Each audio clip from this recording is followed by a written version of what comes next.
Materi kali ini akan membahas tentang parameter akustik ruang.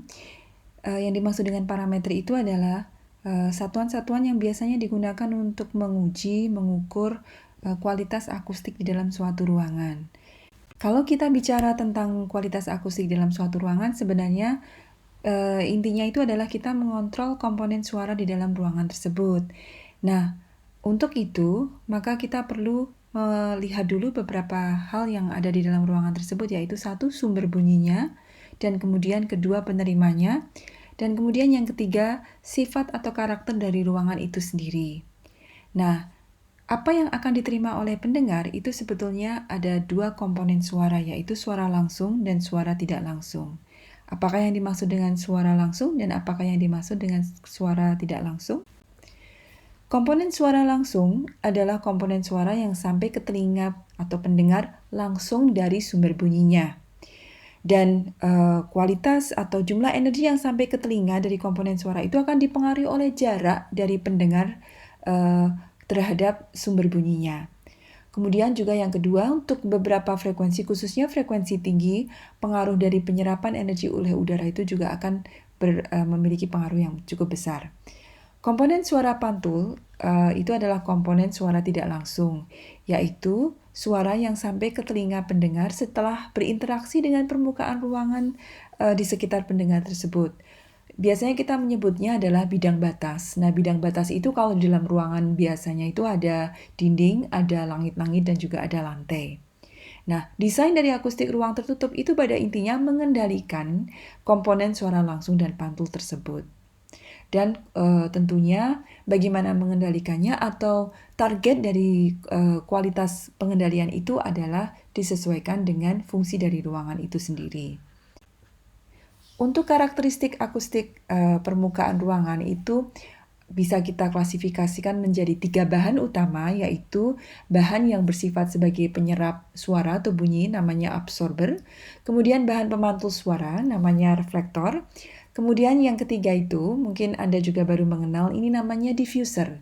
Dia menghasilkan diffuse atau penyebaran bunyi. Ini sudah kita sampaikan di materi sebelumnya. Nah, diffuser itu sebetulnya pada dasarnya juga memiliki kemampuan untuk menyerap bunyi begitu ya. Tetapi tidak 100% atau ada sebagian prosentase dari energi bunyi yang mengenai diffuser itu yang diserap, dan kemudian ada juga prosentase energi bunyinya itu yang disebar ke arah tertentu dengan suatu pola. Nah, karakteristik akustik permukaan ini harus diuji di dalam suatu ruang uji. Nah, biasanya kita menggunakan 2 jenis ruang uji. Yang satu itu adalah ruang anechoic chamber itu. Kemudian yang kedua adalah ruang reverberation chamber. Kita mulai dari anechoic chamber. Bisa disebut juga sebagai totally dead room begitu ya, karena semua energi bunyi yang keluar dari sumber bunyi sebagai bunyi langsung itu diserap langsung oleh permukaannya, sehingga tidak ada yang dipantulkan sama sekali. Oleh karena itu, anechoic berasal dari kata an plus echo, artinya tidak bergema. Chamber adalah ruangan. Nah, ruangan ini sangat menyerap, bebas dari pantulan. Kemudian bisa kita asumsikan dia adalah suatu ruangan yang menyerupai medan bebas, free space atau free field. Contohnya ketika Anda berada di lapangan yang terbuka, yang tidak ada benda-benda atau elemen di sekitarnya, maka ketika Anda berteriak, suara Anda tidak akan kembali lagi untuk Anda dengarkan. Nah, di dalam slide ini bisa Anda baca kapan sejarahnya anechoic chamber pertama kali ditemukan, kemudian digunakan untuk pengujian apa saja, dan kemudian karakteristiknya apa saja.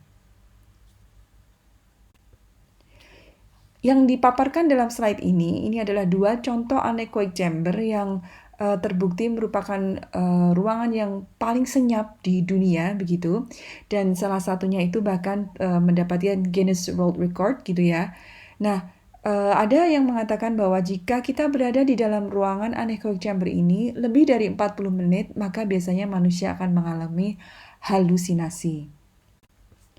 Ini adalah contoh beberapa anechoic chamber yang lain. Dalam sifatnya atau kategorinya itu ada 2 macam sebenarnya. Yang satu full anechoic chamber, itu artinya ke-6 sisinya itu dilingkupi oleh bahan penyerap. Jadi sering kita katakan tonjolan-tonjolan itu sebagai wedges begitu, dan itu dibuat dalam desain tertentu yang ada perhitungannya. Dan bagaimana kemampuan penyerapannya itu lebih disebabkan karena kedalaman dari tonjolan wedges-nya itu sendiri. Kemudian ada satu lagi yang namanya semi-anechoic chamber, begitu. Semi-anechoic chamber ini sering juga disebut sebagai hemi-anechoic chamber. Nah, karena dia hanya memiliki bahan penyerapnya atau wedges-nya itu di sisi samping dan atas saja. Sementara biasanya sisi lantainya itu dibuat dari perkerasan. Nah, ini biasanya mendekati kondisi udara terbuka. Jadi seringkali digunakan untuk pengujian kendaraan bermotor, mobil, dan sebagainya untuk melihat noise yang ditimbulkan. Tadi lupa disebutkan juga bahwa untuk gambar full anechoic chamber yang sebelah kiri atas itu adalah yang dimiliki oleh Institut Teknologi Bandung. Kemudian ruang yang berikutnya yang sering digunakan untuk pengujian akustik itu adalah totally live room atau sering juga kita mengenalnya sebagai reverberation chamber. Dia adalah ruang yang sangat memantul, jadi biasanya waktu dengungnya itu bisa mencapai 6-7 detik, begitu ya. Dan ada standar ISO, ukuran maupun reverberation time yang tepat. Fungsinya biasanya digunakan untuk pengujian mikrofon, kemudian untuk pengujian sumber bunyi atau loudspeaker misalnya, dan juga untuk pengujian koefisien absorpsi akustik material. Sekarang setelah kita mengenal macam-macam panel tadi, kemudian bagaimana kita mengontrol komponen bunyi langsung dan bunyi pantul, dan bagaimana menguji panel tersebut beserta peralatan-peralatan akustik yang lainnya, maka kita masuk ke parameter akustik. Parameter akustik pada dasarnya itu dibagi dua, yang satu bersifat temporal monoaural, itu dirasakan oleh satu telinga saja. Jadi biasanya kalau kita menggunakan satu mikrofon, maka besar kemungkinan data-data atau parameter akustik yang Anda ambil itu masuk ke kategori parameter temporal monoaural. Sementara yang kedua itu adalah parameter yang bersifat spasial binaural. Binaural itu adalah bagaimana telinga kita mendengarkan bunyi. Sehingga kalau kita mengatakan spasial binaural, itu adalah parameter-parameter yang bisa mendeteksi bagaimana telinga kita sebenarnya mendengarkan bunyi tersebut. Parameter pertama yang temporal monoaural yang sangat umum digunakan dan sudah tersedia beberapa metode untuk perhitungannya, yaitu waktu dengung. Waktu dengung itu akan hadir di dalam ruangan yang berdengung, begitu. Kehadirannya itu bisa mengubah persepsi atau tanggapan kita terhadap sebuah bunyi transien. Nah, kemudian nanti kita baru menyadarinya setelah bunyi itu betul-betul berhenti atau hilang. Pengendaliannya berarti akan kita kendalikan pada bagian yang berubah tadi atau transien tadi. Sifat ruangan yang dikendalikan dari dengungnya itu dikarakterisasi dengan parameter yang namanya waktu dengung atau reverberation time, sering disingkat dengan RT. Kemudian digambarkan juga bahwa sebenarnya reverberation itu berisi kumpulan-kumpulan dari direct sound, kemudian early reflection sound, dan kemudian late atau reverberation sound itu sendiri. Jadi kalau kita berada di dalam ruangan, sebenarnya isi dari semua pantulan atau bunyi itu adalah 3 komponen tersebut. Parameter pertama yang kita kenalkan di sini adalah waktu dengung atau reverberation time. Reverberation time yang paling umum digunakan adalah Sabin reverberation time. Ini tidak memerlukan mikrofon, tidak melakukan alat ukur. Ini cukup Anda menggunakan tabel yang berisi data absorption coefficient dari material-material yang ada di dalam bidang-bidang batas di ruangan tersebut. Dan kemudian berarti yang Anda butuhkan itu misalnya Anda akan menggunakan nanti untuk perhitungannya menggunakan tabel atau Excel. Terus kemudian di sini rumus dari Sabin reverberation time itu sendiri kita akan melihat dalam satuan yang meter, yaitu RT sama dengan 0,161 kali V. V itu adalah volume ruang. Kemudian dibagi A itu adalah total absorpsi. Nah, mungkin yang perlu dipertimbangkan di sini ini adalah bagaimana menghitung total absorption itu sendiri. Kalau kita lihat dalam rumusnya, itu adalah penjumlahan dari alfa I di sini ini adalah alfa untuk material 1 gitu ya. Kemudian S itu adalah surface untuk suatu material gitu, yang kita hitung dari alfa 1 kali S1 plus alfa 2 kali S2 plus alfa yang material-material yang lain sampai kita mendapatkan semua nilai alfa N kali Sn dan kemudian kita jumlahkan. Sebagai contohnya seperti ini, ada tabel di situ menunjukkan absorption coefficient yang berbeda untuk setiap material. Kita memasuki ke dalam suatu ruangan, kemudian kita memiliki pembatas yang kita katakan sebagai dinding A, dan dinding A itu ternyata memiliki material papan gypsum, tebalnya setengah inch, begitu. Kalau kita lihat nilai absorption koefisiennya untuk 125 Hz, 250 Hz, 500 Hz, 1 kHz, 2 kHz, dan 4 kHz itu sudah ditampilkan. Nah, ini adalah absorption coefficient per oktav band frekuensi. Yang dimaksud dengan oktav band ini adalah rentang frekuensi seperti Anda memainkan tangga nada dari do rendah ke do tinggi. Nah, kemudian dicantumkan di situ adalah mid frekuensi atau frekuensi tengahnya. Jadi kalau misalnya di mid frekuensi 125 Hz itu absorpsi untuk papan gypsum itu nilai alfanya 0,29, maka dia sebetulnya mewakili untuk oktav band 125 Hz tersebut. Nah, ini harus kita cari nilainya untuk masing-masing material, dan ini sudah disediakan juga di referensi dan Anda juga bisa mencari di internet. Beberapa industri juga menyediakan nilai alfa tersebut. Kadang-kadang kita bisa mendapatkan sampai frekuensi serendah 63 Hz, bahkan sampai juga dengan frekuensi tertinggi 8 kHz untuk nilai alfa atau absorption coefficient-nya. Nah, kemudian waktu dengung ini pada akhirnya itu muncul beberapa macam atau beberapa jenis, dan beberapa jenisnya itu adalah perbaikan-perbaikan. Misalnya ketika kita memiliki ruangan yang tidak terlalu difus, maka dia akan harus mempertimbangkan sifat scattering. Nah, kemudian ada juga yang ketika kita punya ruangan yang penyerapan udaranya cukup signifikan karena suhunya cukup tinggi, maka waktu dengung Sabin ini menjadi tidak sesuai. Ada Eyring, ada Mellington reverberation time dan reverberation time yang lainnya materi tersebut. Nah, sekarang kita akan mencoba untuk menghitung reverberation time itu bersama-sama. Anda melihat di sini bentuknya adalah tabel, sehingga paling mudah sebenarnya kalau Anda menggunakan semacam sheet gitu ya, atau software dalam bentuk misalnya Excel yang paling sederhana yang bisa Anda gunakan. Nah, Anda membuat beberapa tabel, kemudian Anda menghitungnya menggunakan Excel tersebut. Yang pertama itu Anda perhatikan juga kolom-kolomnya dan kemudian isi dari kolom-kolom tersebut.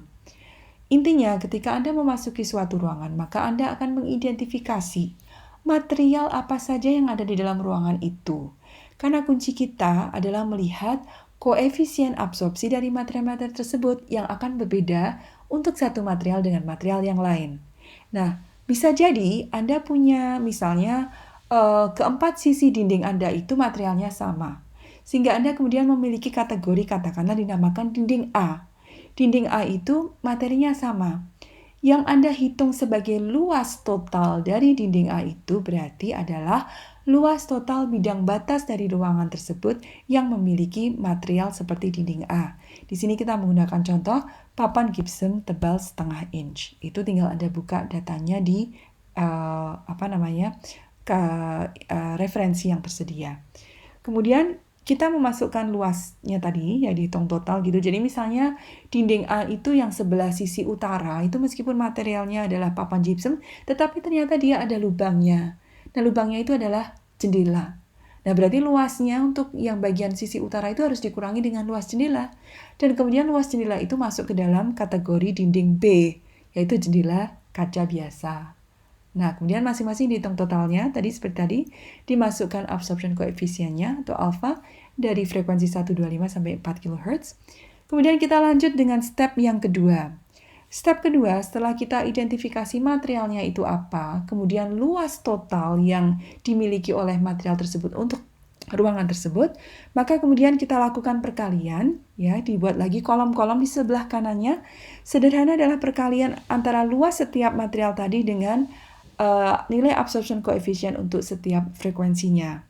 Jadi di situ untuk luas yang dinding A, misalnya 100 meter persegi tadi, Kemudian kita kalikan dengan absorption coefficient pada 125 Hz 0,29, maka akan menghasilkan di sisi kanan, kolom di sisi kanan itu alfa yang total absorption yaitu 125 Hz itu 29 begitu. Dan kemudian nanti masing-masing perkalian S dengan alfa tadi untuk setiap N, untuk setiap material atau jenis dinding tadi, kemudian kita total, begitu. Nah, setelah kita total untuk per frekuensi, maka kita mendapatkan total absorpsi untuk setiap frekuensi tersebut. Berikutnya akan saya tunjukkan contoh suatu ruangan ketika kita baru mengidentifikasi sifat dari ruangan tersebut. Anda bisa melihat kalau Anda betul-betul bisa mengklasifikasikan materinya, kemudian Anda bisa melihat areanya, begitu ya, luas areanya, maka tanpa Anda menghitung absorption coefficient-nya saja, Anda sudah bisa melihat area mana yang paling luas, yang nanti ketika kita melakukan perubahan materialnya akan mengalami perubahan yang paling signifikan untuk kualitas akustiknya. Nah, kalau sudah dikalikan antara S dengan alfanya, maka kemudian kita juga bisa melihat dengan total absorption itu material mana yang atau sekarang surface mana yang paling dominan mengabsorpsi. Di sini ditunjukkan floor carpet itu 25,68%. Jadi dia yang paling dominan dan ditunjukkan dalam aggregate absorption. Sebagai contoh ini ada gambar grafik tersebut yaitu area hitam yang paling bawah itu adalah area yang memberikan kontribusi absorpsi yang terbesar. Nah, nanti langkah ketiga setelah Anda mendapatkan total absorption tadi yang sudah jumlahkan tadi ya dari tabel sebelumnya tadi, maka kemudian di bawah sendiri itu tinggal Anda masukkan persamaan A untuk masing-masing frekuensi tadi ke dalam persamaan waktu dengung sama dengan 0,161 kali volume dibagi A, di mana volumenya juga harus Anda cari terlebih dahulu. Berikutnya adalah contoh plot setelah Anda mendapatkan masing-masing waktu dengung tadi. Jadi nanti Anda ketahui di sini bahwa untuk setiap frekuensi itu memiliki waktu dengungnya sendiri-sendiri. Nah, biasanya kita sebagai arsitek itu kalau melaporkan waktu dengung suatu ruangan itu kita menggunakan umumnya itu data pada 1000 Hz. Tidak perlu semua oktav band frekuensi itu kita laporkan. Kenapa 1000 Hz? Karena 1000 Hz itu adalah komponen frekuensi yang paling sering muncul dari berbagai sumber bunyi yang ada di dalam ruangan. Misalnya percakapan, alat musik, dan sebagainya itu akan memiliki komponen 1000 Hz. Sehingga bisa juga kita katakan itu mewakili kondisi yang sebenarnya. Yang kedua, kalau Anda masih ingat equal loudness contour, maka pada 1000 Hz tersebutlah kita itu memiliki sensasi pendengaran fon ya untuk tingkat intensitas bunyi yang sama dengan alat ukur. Jadi bisa dibilang telinga kita mirip dengan sifat alat ukur pada frekuensi 1000 Hz tersebut. Nah, kemudian berikutnya itu ada gambar yang dengan judulnya adalah bass ratio dan treble ratio. Bass ratio dan treble ratio itu digunakan ketika kita mempertimbangkan komponen bunyi rendah, komponen bunyi menengah, dan komponen bunyi tinggi yang dalam konteks frekuensi yang hadir di dalam suatu ruangan. Karena tadi Anda ingat bahwa absorption coefficient itu terkait dengan frekuensi yang dikontrol. Bisa jadi kita menaruh suatu bahan absorpsi yang terlalu menyerap frekuensi rendah sehingga kemudian kita justru kehilangan beberapa informasi di frekuensi rendah tersebut. Atau sebaliknya justru di frekuensi tinggi. Bass ratio sendiri merupakan perbandingan antara penjumlahan waktu dengung di frekuensi 125 Hz ditambah RT atau waktu dengung di frekuensi 250 Hz dibagi dengan penjumlahan dari RT 500 Hz ditambah RT 1000 Hz atau rasio antara komponen frekuensi rendah terhadap komponen frekuensi menengah. Kemudian treble ratio itu adalah nilai untuk melihat perbandingan antara komponen frekuensi tinggi terhadap komponen frekuensi menengah, yaitu diperoleh dari pembagian atau rasio antara penjumlahan waktu dengung RT di frekuensi 2000 Hz tambah RT 4000 Hz dibagi dengan penjumlahan dari RT 500 Hz plus RT 1000 Hz atau perbandingan dari komponen waktu dengung frekuensi tinggi terhadap komponen waktu dengung frekuensi menengah. Nah, ini adalah beberapa jenis waktu dengung yang sering digunakan. RT tadi yang Sabin ya, kemudian kadang-kadang juga orang menuliskan T60, T20, T30. Ini hanya sebuah ilustrasi yang menunjukkan bahwa sebenarnya ketika kita menggunakan grafik energi peluruhan gitu ya dalam suatu ruangan, jadi kalau kita misalnya membuat sebuah impuls, kemudian kita tunggu sampai impuls itu hilang di dalam ruangan, kita mendapatkan impuls respons, maka kita bisa mengubahnya menjadi energy decay curve. Nah, kalau kita melihat pada 10 milisecond yang pertama, berapa peluruhannya, maka kita katakan itu adalah waktu yang dibutuhkan untuk menunjukkan peluruhan dari parameter EDT. Kemudian ada T20 dan ada T30. Nah, ini bisa Anda cari sendiri dalam referensi yang lain. Kemudian berikutnya ini adalah beberapa waktu dengung yang memenuhi standar begitu, dan kemudian memberi kategori bahwa misalnya kita mengatakan auditorium yang ideal untuk speech dan music itu berada di antara 1,5 sampai 2,5 detik. Nah, kemudian kalau sudah di atasnya itu kita sudah memasuki ruang-ruang yang lebih live gitu ya, lebih live room, dan beberapa itu bisa menjadi gangguan karena waktu dengungnya yang berlebih. Kemudian di bawahnya itu adalah ruangan-ruangan yang mendekati dead room karena dia nilai waktu dengungnya lebih rendah. Dan kadang-kadang terlalu rendah sampai akhirnya kita tidak memiliki energi yang mencukupi untuk mencapai pendengar yang kita inginkan. Beberapa parameter temporal monoaural yang lain itu ada yang terkait dengan intelligibility, itu ada di 50, STI, RASTI atau persen Alcons. Kemudian ada clarity, itu tentang kalau intelligibility tadi adalah tingkat kejelasan berbicara. Kalau clarity itu tingkat kejernihan berbicara. Jadi berbeda ya, kejernihan dan satunya kejelasan. Nah, ada dua macam indeks clarity. Yang pertama, C80 itu untuk musik, kemudian C50 itu untuk speech. Intimacy itu menunjukkan perbedaan waktu suara langsung dengan suara pantulan yang bisa menunjukkan adanya suatu delay gitu. Nah, kalau delaynya itu kurang dari 35 milisecond itu bagus. Artinya kita tidak akan mendapatkan echo atau kita bisa mendapatkan intelligibility yang baik. Nah, kemudian bagaimana kita menghitung atau mengukurnya? Sebenarnya D50 itu untuk merepresentasikan salah satunya intelligibility itu setelah diturunkan begitu oleh peneliti sebelumnya itu kemudian menghasilkan yang namanya clarity atau C50. Dua-duanya basisnya sama. Tetapi C50 di sini ini adalah bisa dibilang rasio antara total energi bunyi yang datang pada pendengar pada 50 milisecond yang pertama dibagi dengan total energi yang datang pada pendengar setelah 50 milisecond sampai suara itu hilang atau habis. Nah, C50 itu adalah batas untuk 50 milisecond itu batas untuk speech, sementara musik tadi adalah 80, maka namanya C80. Kemudian parameter yang lain itu spatial binaural, ini biasanya kita membutuhkan mikrofon khusus.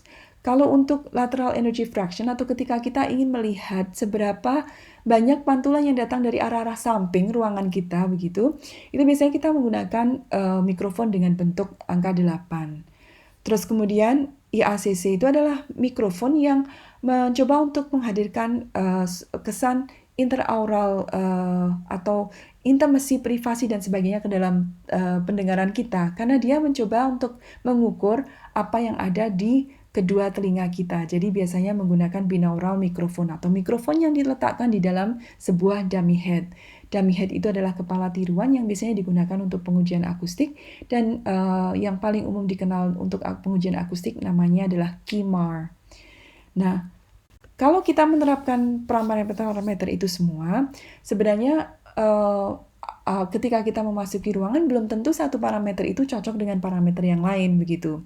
Sehingga kita harus memperhatikan batasan-batasan yang tepat untuk memilih parameter tersebut.